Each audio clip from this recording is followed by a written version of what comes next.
کی ایک اور اہم ایپیسوڈ میں آپ کا ہوسٹ اون شرازی حاضر خدمت۔ ناظرین، آج پھر ہم بات کرنے جا رہے ہیں محسن بیگ کے حوالے سے، اور محسن بیگ کے حوالے سے اہم انکشافات اس وی لاگ میں آپ سنیں گے۔ اس سے پہلے ہم دو وی لاگ جو ہیں وہ کر چکے ہیں۔ ایک وی لاگ ہم نے پوری ڈیٹیل بتائی تھی، اور دوسرے میں ہم نے بتایا تھا کہ یہ محض صرف ایک پروگرام کا معاملہ نہیں ہے جس کی وجہ سے محسن بیگ کو جو ہے وہ گرفتار کیا گیا۔ اس وی لاگ میں ہم نے کچھ ڈیٹیل دی تھی۔ اب کچھ مزید انکشافات ہیں جو ہمارے سامنے آئے ہیں، جو ہمارے سورسز نے ہمیں بتائے ہیں، وہ ہم آپ کو انکشافات بھی بتاتے چلتے ہیں کہ ان کا کتنا ہاتھ ہے محسن بیگ کی گرفتاری میں، اور کیا یہ معاملہ محض صرف ایک پروگرام کا تھا جیسے ہم نے بتایا کہ نہیں پروگرام کا نہیں تھا، تو یہ معاملہ تھا کیا۔ ہم نے پہلے بتایا کہ یو ایس بیز اور لیپ ٹاپ کی جو ہے وہ سرچنگ جاری ہے ایف آئی اے کی جانب سے مبینہ طور پہ، اور ہمیں جو ہے سٹاف جی آن لائن اور جناح کا بتا رہا ہے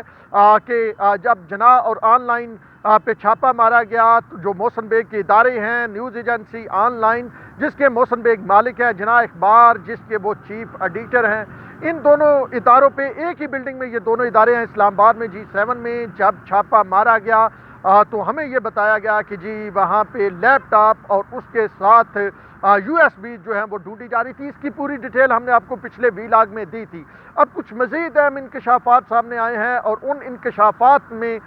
یہ چیز شامل ہے کہ محسن جمیل بیگ بہت ایکٹیو تھے جو ہے وزیر اعظم عمران خان کے خلاف عدم اعتماد کی تحریک کے حوالے سے۔ جی ہاں بالکل، محسن جمیل بیگ جو وزیر اعظم عمران خان کی حکومت بنانے میں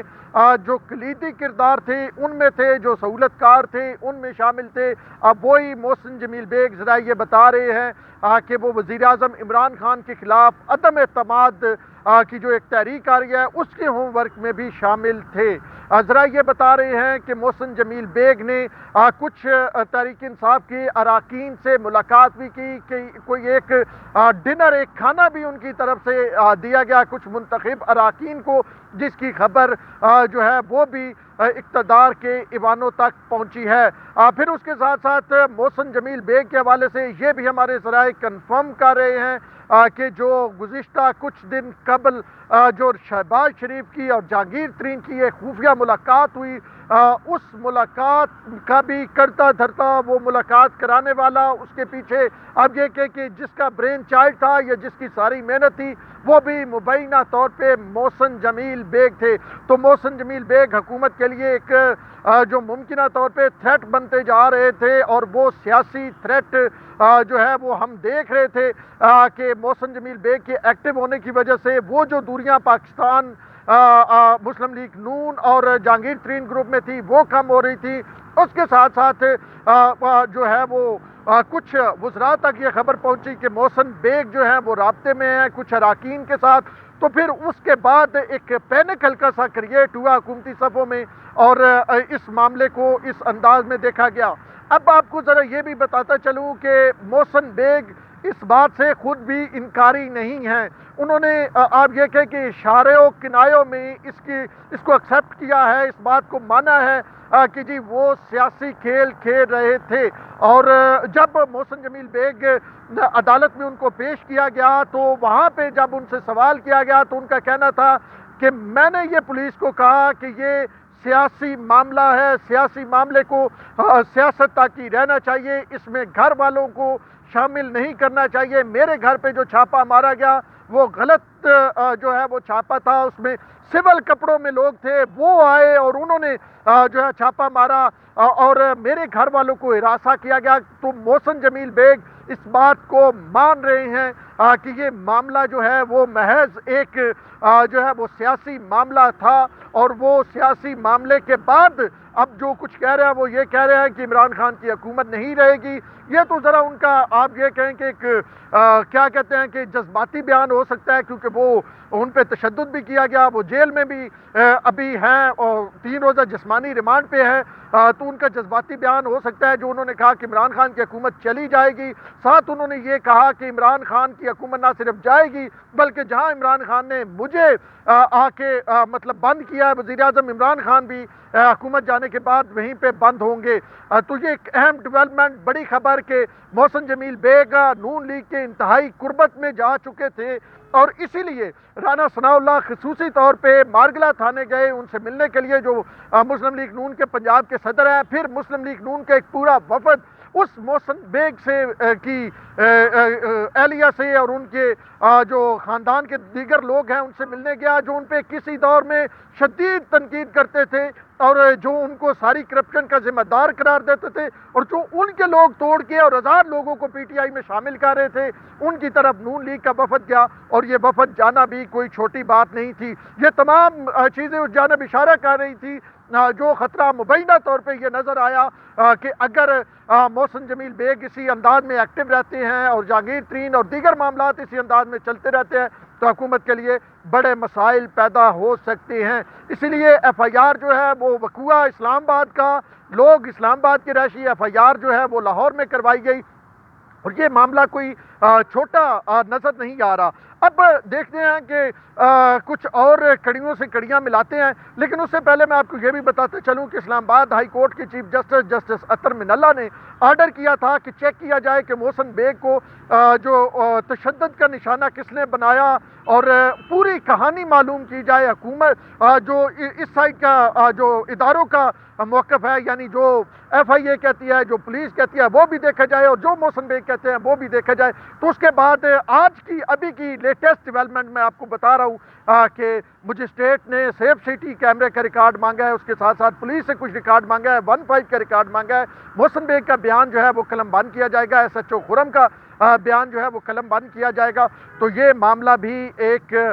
حتمی انجام کی طرف پہنچے گا، کیونکہ جب محسن بیگ کو پکڑا گیا تو اس وقت واضح طور پہ نظر آ رہا تھا کہ محسن بیگ کے چہرے پہ یا جسم پہ کوئی تشدد کے نشان نہیں تھے، لیکن جب محسن بیگ کو عدالت میں پیش کیا گیا، ایڈیشنل سیشن جج کی عدالت میں، تو واضح نظر آ رہا تھا کہ ان کے ناک پہ، ان کے رخساروں پہ، ان کی آنکھوں پہ جو ہے وہ تشدد کے نشان موجود تھے۔ محسن بیگ کا یہ کہنا ہے کہ ان کی ناک کی ہڈی فریکچر ہوئی ہے، پسلی کا بھی وہ بتا رہے ہیں۔ تو یہ معاملہ بھی ایک دو دنوں میں جو ہے وہ ہائی کورٹ کے سامنے آئے گا۔ دوسری جانب حکومت نے یہ کہا تھا کہ جی جس جج نے محسن بیگ کو ریلیف دیا ہے، یعنی جو جج وہاں پہ ایڈیشنل سیشن جج نے فیصلہ دیا ہے اور یہ گرفتاری کو غیر قانونی قرار دیا ہے، اس جج کے خلاف ہم ریفرنس لے کے آئیں گے۔ تو اب اس حوالے سے نیاز اللہ نیازی جو ایڈوکیٹ جنرل ہیں اسلام آباد کے، انہوں نے خود باقاعدہ طور پہ آ کے میڈیا کے نمائندوں کو بتایا تھا کہ وزیر اعظم سے ملاقات میں یہ طے کیا گیا۔ اس کے بعد پھر اسلام آباد بار ایسوسی ایشن کی ایک بڑی سخت قسم کی اور دھڑلے کی پریس ریلیز آتی ہے، جس میں یہ کہا جاتا ہے کہ ہم جج صاحب کے ساتھ کھڑے ہوں گے، اور یہ کیا طریقہ کار ہے کہ اگر کسی جج کا فیصلہ آپ کو پسند نہیں آتا تو آپ ریفرنس لے کے آئیں گے۔ تو اس کے بعد پھر حکومت بیک فٹ پہ گئی اور اٹارنی جنرل آف پاکستان نے یہ کہا کہ ہم ریفرنس نہیں لے کے آ رہے، بلکہ ریفرنس نہیں لایا جاتا، اپیل کی جاتی ہے، ہم اپیل کریں گے، اور اس طرح کی باتیں کی گئی، یعنی اس موقف سے پیچھے ہٹ گئے۔ اب محسن بیگ کے حوالے سے یہ کہا جا رہا ہے، کوئی گیلے تولیوں کی بات بھی کی جا رہی ہے کہ گیلے تولیوں والی کوئی ویڈیوز ہیں، کچھ اور مطلب ہر طرح کی جو ہے وہ افواہیں پھیلی ہوئی ہیں۔ اب کتنی افواہیں سچی ہیں، کتنی افواہیں جھوٹی ہیں، کیا کوئی اس طرح کی ویڈیوز تھی نہیں تھی، لیکن یہ ضرور ہے کہ یہ اب واضح ہونا شروع آہستہ آہستہ ہو گیا ہے کہ یہ معاملہ اتنا سادہ نہیں تھا۔ اب کوئی لوگ یہ بھی کہہ رہے ہیں کہ اس میں مراد سعید کو بھی استعمال کیا گیا ہے، مراد سعید کو جو ہے پرسنل سکور سیٹل کرنے کے لیے استعمال کیا گیا ہے، اور مراد سعید سے جو اپلیکیشن دلوائی گئی ہے، اور اس سے معاملہ وہ جو ریحام پرسنل سکور سیٹل کس نے کرنا ہے وہ آپ کو بھی سمجھ آ رہی ہے۔ اب جو ریحام خان کی کتاب ایک چھپی تھی، اب وہ کتاب بالکل بیک ڈور چلی گئی تھی، اس کتاب کو دوبارہ زندہ کر دیا اس تمام معاملے نے۔ یہ جو ایف آئی آر کروائی گئی، یہ جو تشدد کروایا گیا، یہ جو اداروں کو ملوث کروایا گیا، یہ جو پولیس ایف آئی اے کو، اور ہم نے دیکھا ہے کہ ایف آئی اے ویسے کتنی ایکٹیو ہوتی ہے، لیکن یہ جو اداروں کو مطلب ایکٹیو کیا گیا، ان کی چابی بھری گئی۔ اس کے بعد اب ریحام خان کی کتاب لیم لائٹ میں آ گئی ہے۔ اب مجھے ایک دو بک سٹور کے جو مینیجر وہ بتا رہے تھے کہ درجنوں کے حساب سے اس معاملے کے بعد ریحام خان کی کتاب جو ہے وہ فروخت ہوئی ہے۔ اب ایک طرف مراد سعید نے پریس کانفرنس کی، وہ اپنی وضاحتیں دیتے پھر رہے ہیں، لیکن دوسری طرف حکومت کے لیے وہ صورتحال ہے کہ آگے گڑھا پیچھے کھائی والی صورتحال ہے۔ اب سمجھ حکومت کو بھی نہیں آ رہی کہ کیا کریں۔ اب وہ معاملہ اب آپ صرف نہ وہ ایف آئی آر ہے اس کا متن پڑھ لیں تو آپ کو سمجھ آ جائے گی کہ کتنا غیر ضروری چیزوں کو اس میں شامل کیا گیا ہے، اور ایسی چیزیں جو ہے خود مطلب وہ کہتے ہیں نا شاہ سے زیادہ شاہ کے وفادار بننے کے چکر میں خود وہ سامنے لے کے آئی گئی ہیں جو چیزیں لوگوں کو بھول گئی تھی. اب یہ جب تھانہ کچہری میں بات ہوگی تو پھر صفحہ نمبر 273 بھی چلے گا, 274 بھی چلے گا. ویسے جو کتاب میں نے دیکھی ہے اس میں 273 صفحے پہ تو کسی قسم کا مراد سعید کا کوئی ذکر نہیں ہے. لیکن اب یہ معاملہ کیونکہ وہ کہتے ہیں نا بزرگ کے اندر گل ہوں کچہریاں پہنچ گئی اور وہ کہتے ہیں اللہ کچہری تو بچاوے, اللہ عزت بچاوے. تو اب ہوں گل کچہریاں پہنچ گئی ہے. تو محسن بیگ نے 4 رکنی اپنی لیگل ٹیم جو ہے وہ بنائی ہے. لطیف کھوسا اس کے سربراہ ہیں اور ان کی بیوی کی جانب سے بھی ایک درخواست آ گئی ہے. تو اب یہ معاملہ یہاں پہ رکنے والا نہیں, کیونکہ محسن بیگ کوئی اس طرح کا آدمی ہے نہیں کہ وہ مطیع اللہ جان ہے کہ وہ مطلب بعد میں خاموش ہو جائے گا. محسن بیگ پچھلے 25-30 سالوں سے اس شہر اقتدار میں ایک اہم حیثیت رکھتا ہے. آپ نے دیکھا کہ مشرف ایرا میں محسن بیگ کو بڑی اہمیت حاصل تھی اور وہ مقتدر حلقوں کے بھی قریب رہتے ہیں. تو اب آنے والے دنوں میں یہ کھیل مزید کھلے گا. یہ جو مشورے دیے جا رہے ہیں, جیسے کل کے ویلاگ میں نے آپ کو بتایا کہ جناب میڈیا کو وہ کیا اس کا نام ہے سنگل ڈالا جائے, رسی ڈالی جائے, پکڑا جائے. وہ جو مشورے دینے والے ہیں ان میں سے کسی نے مشورہ دیا یا یہ وزیر اعظم عمران خان کا اپنا فیصلہ تھا, یہ کیا معاملہ ہے. اور کیونکہ مراد سعید تک معاملہ رہتا تو اتنا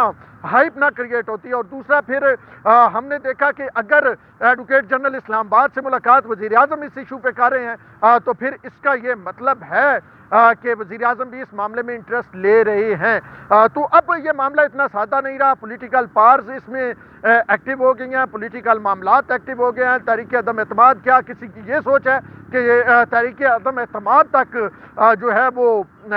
محسن بیگ کو اندر رکھا جائے, وہ باہر نہ آئیں اور وہ ان پلیئرز میں شامل ہیں جو اس پہ اثر انداز ہو سکتے ہیں, یا پھر وہ اسی طرح جیسے ایک بار شوکت عزیز صدیقی نے کہا تھا, مجھے کہا گیا کہ جی انتخابات سے پہلے مریم نواز اور نواز شریف کو وہ ساری کہانی آپ کو پتہ ہے نا. تو اب محسن جمیل بیگ کو کب تک اندر رکھا جائے گا, کیونکہ ایک اور ایف آئی آر کراچی میں بھی ان کے خلاف ہو گئی ہے, تو یہ تو اب آنے والا وقت بتائے گا. لیکن یہ ضرور انکشافات آپ کے سامنے کرتا چلوں کہ محسن جمیل بیگ کا معاملہ جو ہے وہ محض اتنا سادہ معاملہ نہیں تھا جتنا نظر آ رہا تھا. یہ واقعی بڑا گمبھیر معاملہ تھا اور آنے والے دنوں میں اس کی مزید پرتیں ہم آپ کے سامنے لائیں گے. اور اگر اگر اگر اگر اگر اگر اگر اتنی ہمت ہو سکی جو ہے وہ اس میں محسن بیگ میں کہ وہ حقائق سامنے لائیں تو وہ پھر ہم دیکھیں گے. لیکن دوسری صورت, آج حکومت نے 2 قوانین جو ہیں وہ آرڈیننس یعنی وہ 2 آرڈیننس منظور کروائے ہیں سرکولر سمری کے ذریعے اپنے وزراء سے, اور عبد الصدر عارف الوی اس پہ سائن کریں گے. اور وہ کیا ہے وہ ہم آپ کو اگلے ویلاگ میں ان کی تفصیلات تو بتائیں گے. لیکن یہ ہے کہ اگر آپ تنقید کریں گے تو 5 سال کے لیے اندر جانا پڑے گا, اور وزیر اعظم, وزیر, کوئی بھی شخص جو ہے وہ جا سکے گا کوئی بھی الیکشن ہے اس کی کمپین میں. اس کی تفصیلات اور اس کی مضمرات ہم آپ کو اگلے ویلاگ میں بتائیں گے. لیکن یہ ضرور ہے اس سے یہ سمجھ جائے کہ حکومت ہلکی ہلکی گھبرائی ہوئی نظر آتی ہے. اب تک کے لیے اتنا ہی. اپنے وہ سید اون شرازی کو دیجیے اجازت. اللہ نے کے بعد.